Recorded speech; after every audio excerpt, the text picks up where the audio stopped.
Bismillahirrahmanirrahim. Assalamualaikum dear student. In the last lecture we studied the Gauss's law and its first application. Now we start its second application, electrical intensity between two oppositely charged parallel plates. अब हमने electrical intensity find out करनी है Gauss's law को use करते हुए between two oppositely charge parallel plates we show in the figure. ये आप लोगों को फिगर इसकी नज़र आ रही है।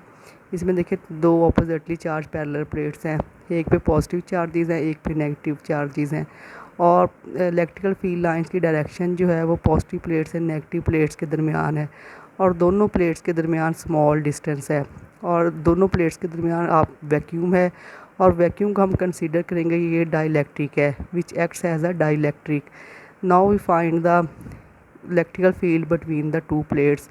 Suppose that the charge are uniformly distributed on the inner surface of the plates in the form of charge sheet कि ये चार्जेस जो है वो इनर सरफेस पे दोनों प्लेट्स की इनर सरफेस पे है। फर्स्ट प्लेट पे पॉजिटिव चार्जेस है, सेकंड प्लेट पे नेगेटिव चार्जेस है। तो सरफेस चार्ज डेंसिटी का फार्मूला हमने पीछे भी इसको पढ़ा हुआ है, उसकी वैल्यू है sigma equal to q over a. इसको पढ़ना ये जो है इसको सिग्मा हम पढ़ेंगे इस साइन को, सिग्मा इक्वल टू क्यू और ए। Q where is the charge and a is area of the plate. यहाँ से हम क्यू की वैल्यू कैलकुलेट करेंगे। क्यू की वैल्यू क्या आ जाएगी सिग्मा ए के area, a is the area of the plate and q is the amount of charge on either of the plates कि दोनों में से आइदर का मतलब है कि पॉजिटिव प्लेट भी हो सकती है negative. Now we calculate the electrical intensity between two oppositely charged plates. For this we imagine a Gaussian surface. Now this figure, see this figure, ये देखें ये पॉजिटिव प्लेट फिर नेगेटिव, थोड़ी सी इसकी डायरेक्शन उन्होंने चेंज कर दी है। ये upper plate positive, lower plate negative. ये सेंटर में आपको जो एक बॉक्स हॉलो बॉक्स नज़र आ रहा है, ये हॉलो बॉक्स जो है इसी को हम गॉसियन सरफेस कहेंगे जिसको हमने इमेजिन किया है और गॉसियन सरफेस को हमने पुट किया है। उसकी टॉप जो है वो अपर प्लेट की मिडल में है और इसका जो लोअर एंड है या बॉटम है वो दोनों प्लेट्स के दरमियान में है। अब देखें इस बॉक्स की 4 साइड्स बन जाएंगी, एक दो इसकी ये लॉन्ग साइड और दो ये साइड वाली। अब हमने इन सब साइड्स का, चारों जो इसकी साइड्स है यहाँ पे हमने फ्लक्स फाइंड आउट करना है 1 2 3 4 चारों सरफेस का। First we see the side surface. ये दोनों सरफेस हम पहले देखेंगे। इसमें देखें कि इसमें इलेक्ट्रिकल फील्ड लाइंस की डायरेक्शन ये आ रही है आपकी पॉजिटिव से नेगेटिव की तरफ।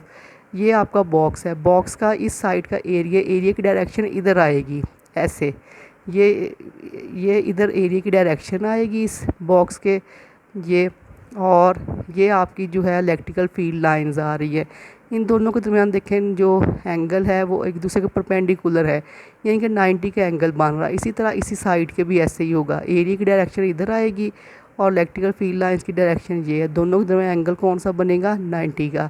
अगर हम अपर सरफेस देखें तो अपर सरफेस जो है वो इलेक्ट्रिकल फील्ड जो है वो सिर्फ यहाँ से यहाँ तक है, मतलब दोनों प्लेट्स के इसकी लोअर एंड से इसके लोअर एंड तक, और ये ऊपर जब अब इसका एक पार्ट जो है साइड वो ऊपर चली गई, इसका मतलब यहाँ इलेक्ट्रिकल फील्ड की वैल्यू क्या है 0, यहाँ ई की वैल्यू क्या होगी 0।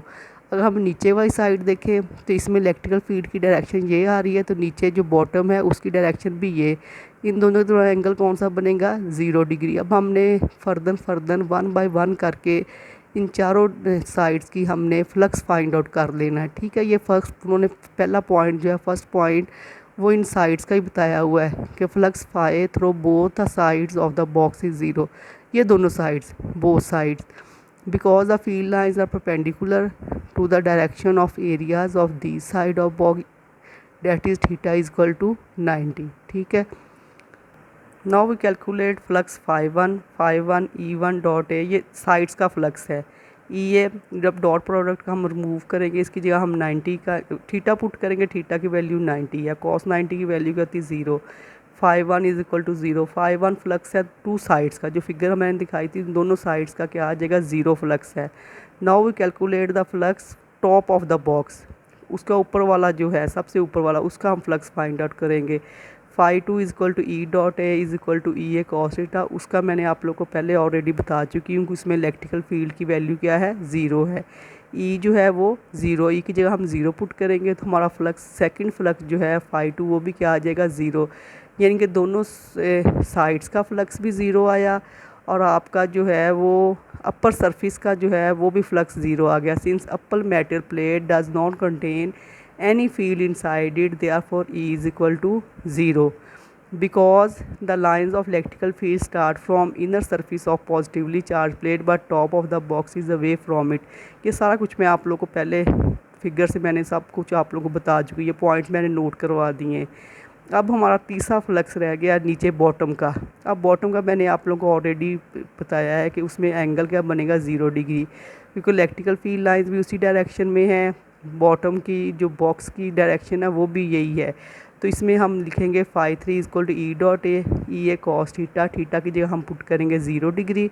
जब 0 डिग्री पुट करेंगे तो कॉस 0 की वैल्यू क्या होती है 1 होती है। फाई 3 की वैल्यू क्या आ जाएगी ई ए के electrical field intensity E and direction of area A through bottom surface are parallel to each other, therefore theta is equal to 0। अब हमारे पास तीनों फ्लक्स आ गए फाई 1 फाई 2 फाई 3। फाई 1 की वैल्यू क्या है 0, फाई 2 की value क्या है 0, फाई 3 हमारे पास ई ए यानी कि 1 2 3 3 इक्वेशंस हमारे पास जो है कैलकुलेट हो चुकी है। अब हम टोटल फ्लक्स फाइंड आउट करेंगे गॉसियन सरफेस का। कैसे फाइंड आउट करेंगे, तीनों फ्लक्सिस को ऐड कर लेंगे, phi equal to phi 1 plus phi 2 plus phi 3। इनकी वैल्यूज़ पुट करेंगे, फाई 1 की वैल्यू 0, फाई 2 की वैल्यू 0 और फाई 3 की क्या आ जाएगी E a. Phi is equal to E a as the charge enclose by the Gaussian surface is q is equal to sigma a. ये पीछे फार्मूला हम कैलकुलेट कर चुके हैं, क्यू की वैल्यू क्या है sigma A. So apply Gauss's law phi 1 और epsilon not into Q. Q की वैल्यू हम यहाँ से पुट करेंगे sigma E, phi is equal to 1 और epsilon not into sigma A. अब ये इक्वेशन एक हमारे पास 4 है, फाई इज इक्वल टू ये 5 इक्वेशन क्या है फाई इज इक्वल टू 1 और एप्सिलॉन नॉट फाई सिग्मा ए। इन दोनों इक्वेशंस को कंपेयर करेंगे 4 और 5 को, तो हमारे पास आ जाएगा ई ए इज इक्वल टू 1 और एप्सिलॉन नॉट सिग्मा ए। यहाँ से हम वैल्यू कैलकुलेट करेंगे इलेक्ट्रिकल फील्ड की वैल्यू आएगी, एरिया से कैंसिल हो गया, सिग्मा ओवर एप्सिलॉन नॉट। ये हमारे पास इलेक्ट्रिकल फील्ड की सिंपल वैल्यू आ गई है। इसी वैल्यू को अगर हमने वेक्टर फॉर्म में ड्रॉ करना हो सिर्फ हम साथ क्या करेंगे यूनिट वेक्टर लगा देंगे, R unit vector is equal to R unit vector.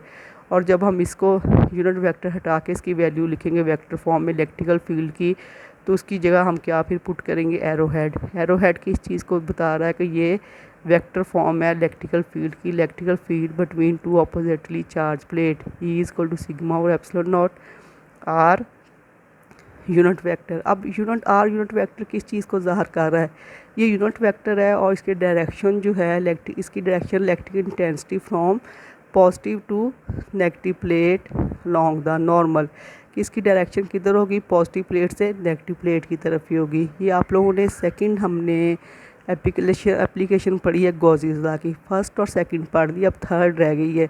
जब थर्ड हम पढ़ लेंगे तो गॉसिस लॉ हमारा कंप्लीट हो जाएगा, यानी कि गॉसिस लॉ को प्रूव करते हैं और उसकी तीनों एप्लीकेशन आप लोगों ने अच्छी तरह इनको तैयार करना है। और जब क्वेश्चन आएगा तीनों नहीं आती इकट्ठी, वो ऐसे आएगा प्रूव करें Gauss's law and write its one application, या वो उसको स्पेसिफिक करेंगे कि फ़लाँ एप्लीकेशन जो है उसको राइट करें। तो इसलिए आप लोगों को तीनों जो है वो एप्लीकेशन अच्छी तरह करनी है। ओके, अल्लाह हाफिज़।